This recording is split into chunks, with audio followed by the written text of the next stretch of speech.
নারায়ণ রাম। আমরা যখন ধ্যান করার জন্য গভীর প্রচেষ্টা করি তখন অনেক সময় এমন হয় যে তা সম্ভব হয় না। একবার আমি রাজস্থানের একটি জায়গায় গিয়েছিলাম। সেখানে অনেক মাছ ছিল। সেই সমস্ত মাছগুলিকে খাওয়ানোর জন্য প্রত্যেকে কিছু না কিছু খাবার নিচ্ছিল। আমিও মাছগুলিকে খেতে দিতে কিছু খাবার নিয়েছি। আমি খাবারগুলো যখন নিক্ষেপ করতে শুরু করি, সাথে সাথে সমস্ত মাছগুলি খাবার খাওয়ার জন্য আমার কাছে এসে লাফাতে শুরু করলো। আমাদের শরীরেও এমনটা ঘটছে। আমাদের দেহে 50,000 কোটি আত্মা রয়েছে। তারা ক্ষুধার্ত, জন্ম থেকেই ক্ষুধার্ত। অতএব যে ব্যক্তি ধ্যান করেন তা প্রথম দিন হোক না কেন, সে তার সবসময় মঙ্গলই করেন।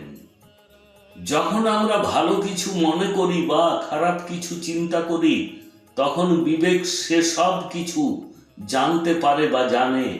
বিবেকই আমাদেরকে সচেতন করে তোলে। রামনারায়ণ রাম জপের মাধ্যমে বিবেক খাবার পায়।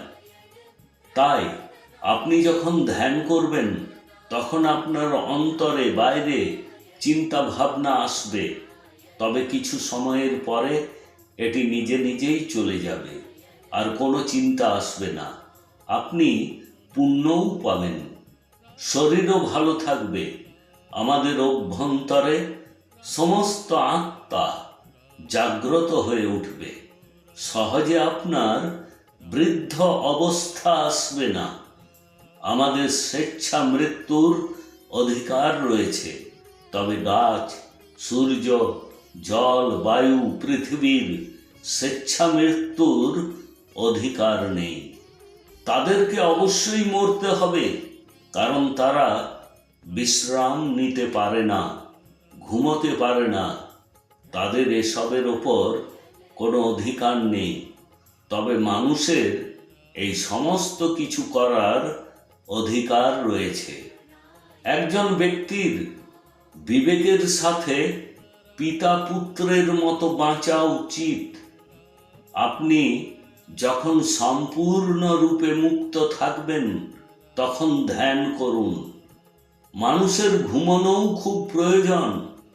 কোনো ব্যক্তি যদি 4 দিন না ঘুমন তবে তিনি পাগল হয়ে যাবেন। আপনি ঘুমিয়ে ঘুমিয়ে, শুয়ে শুয়ে, বসে বসে ধ্যান করতে পারেন। কোনো ব্যক্তি কর্ম করে না। মানুষ গাছপালা কেটে বাড়ি ঘর তৈরি করে নেন, তাহলে গাছগুলি কোথায় যাবে? সুতরাং প্রকৃতিকে সম্মান করুন।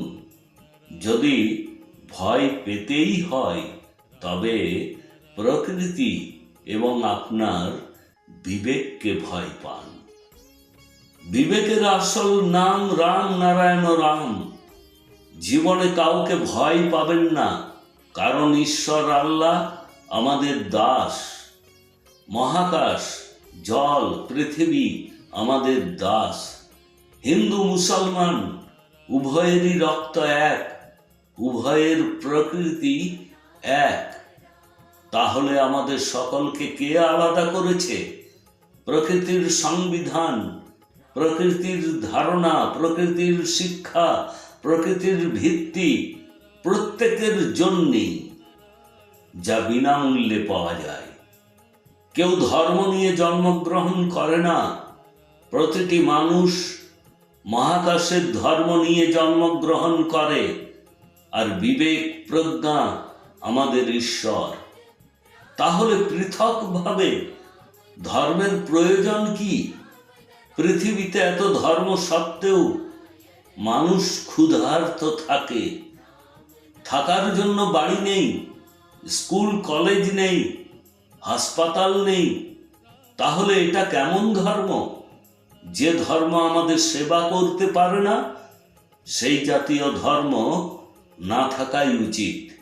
তাই প্রত্যেকের জাগ্রত হওয়া উচিত। ধ্যান করা উচিত।